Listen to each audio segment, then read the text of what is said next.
Throughout history there have been many execution methods used, from the horrific hanged, drawn and quartered, to even being crushed to death by an elephant. But there was one common strand between all methods of public execution, and it's the fact they were performed in public, in front of huge crowds. The point of this was to put off possible offenders committing crimes, if they saw a criminal being killed in a horrific way.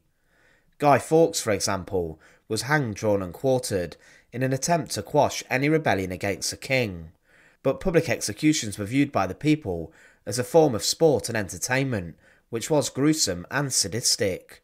Some would even pay to rent rooms in houses overlooking key execution spots. But there was one method of execution used that saw the general public passing under the remains of someone who was dying on a daily basis, or someone's dead body. Gibbeting was a horrific way to go, and it was one of history's most brutal execution methods. Remember to support our channel, please make sure to subscribe. A gibbet was usually a wooden structure in which a metal cage or body could be hanged to, and the point of this was to display to everyone the dead criminal or dying criminal. It was also known as being hanged in chains, and was a common punishment used in England, and it was made more popular by the Murder Act 1751, which gave judges the power to use gibbeting as a sentence for murder. But it was also used for people who committed a wide variety of crimes, from sheep stealing to piracy and even treason. It was also used commonly for highwaymen, and the criminal's rotting remains would be placed in a gibbet next to a public highway to deter other possible thieves. In the same manner, pirates were often hanged on a gibbet close to a low water mark or a tidal part of a river. Their bodies would be left dangling until they'd been covered and submerged by the tide at least 3 times. Execution Dock can be found in London, and it was here where criminals' bodies were hanged in chains, along with other points along the River Thames.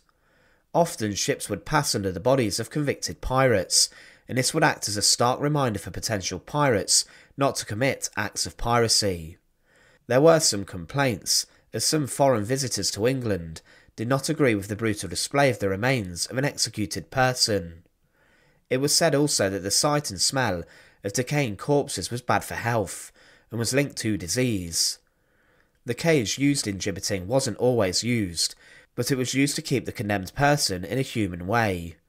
It was said of the cage during a gibbeting that the body was encased in flat bars of iron of 2.5 inches in breadth.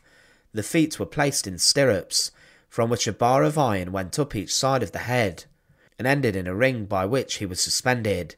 A bar from the collar went down the breast, and another down the back. There were also bars in the insides of the legs, which communicated with the above, and crossbars at the ankles, the knees, the thighs, the bows, the breast and the shoulders. The hands were hung by the side and covered with pitch. The face was pitched and covered with a piece of white cloth. Gibbeting mostly meant the display of human remains, so the display of someone's head during the Tudor period or later on London Bridge would be linked to the practice, but it was used in many different countries too. In Germany, a Jewish financier, Joseph Seuss Oppenheimer, was gibbeted in a human-sized birdcage that hung outside of Stuttgart. Hitler would later use this story to attempt to turn the German public against the Jews in his propaganda. Sometimes the bodies would also be covered in tar or bound in chains, as this would prolong the decay of a criminal. For example, a murderer, John Breads in East Sussex, was hanged and then gibbeted for more than 20 years inside of an iron cage.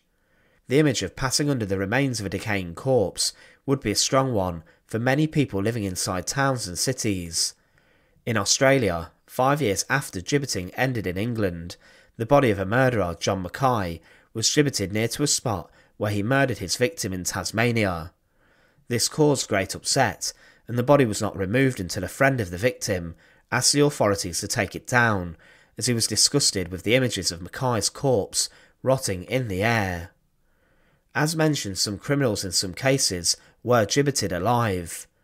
This was where they were locked in a cage and then hoisted in the air with no way out on display. This was intended to cause a criminal to die slowly from starvation and exposure. As someone would walk past the criminal in the cage each day, they would notice them slowly losing weight and slowly succumbing to a painful death with the passing public mocking them each day.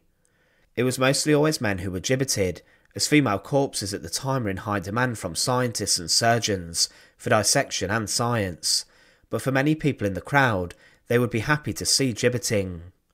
Despite opposition from some, it was a popular way of seeing that justice was administered, but imagine living close to a gibbet. The flies would be feasting on the rotting remains of a criminal, and it would smell horrific, and many people were forced to keep their windows shut because of this. Sometimes decay would take years, and bones would eventually fall through the cages once flesh had been picked at by the birds. Efforts were made to make sure that people did not take criminals out of the gibbets, even once dead, and one pole was even studded with 12,000 nails to keep people from touching it. The cages were made by blacksmiths and were expensive to create, and would be used more than once for different criminals. The last gibbeting in England was the case of James Cook, who was a bookbinder, who murdered another man in Leicester. He was executed on the 10th of August 1832 in front of Leicester Prison, and then following this, it was said, the head was shaved and tarred to preserve it from the action of the weather, and the cap in which he had suffered was drawn over his face. On Saturday afternoon his body, attired as the time of his execution, having been firmly fixed in the irons necessary to keep the limbs together, was carried to the place of its intended suspension. Cook's body was then placed on a specially built 10-metre high gallows near to a toll gate in Leicester, and it was said of his gibbeting, thousands of people were attracted to the spot to view this novel but most barbarous exhibition, and considerable annoyance was felt by the person residents in the neighbourhood of the dreadful scene. Representations were in consequence made to the authorities, and on the following Tuesday morning, instructions were received from the Home Office directing the removal of the gibbet. The practice of gibbeting was one of the most brutal and shocking execution methods in history, which involved the public display of the remains of a criminal. It was meant to act as a very severe reminder that justice had been administered with the execution of a serious offender. It did attract criticism, but was used for centuries and was probably seen as an effective way of deterring someone from committing crimes such as murder. If you had to pass under the gibbet every day, you would certainly remember it. Thanks for watching. To support our channel, please make sure to subscribe, and once again, thank you so much for watching.